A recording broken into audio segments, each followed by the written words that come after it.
అందరికీ హాయ్ అండి. ఈరోజు వీడియో ఏంటంటే మా చెట్టుకి చాలా పూలు పూస్తాయి.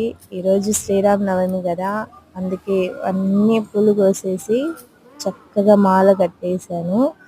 నీట్గా చూడండి, ఎంత మాల వచ్చింది తెలుసా, బాగుంది. కరెక్ట్గా దేవుడికి బాగా సరిపోయేట్టుగా మాల అల్లేశాను.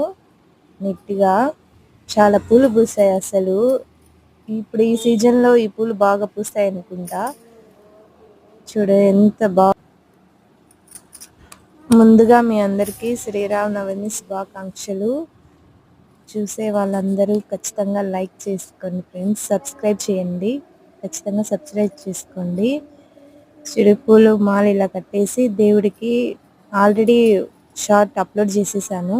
దేవుడికి మాలలాగా కట్టేసి పెట్టాను. చాలా బాగుంది అసలు.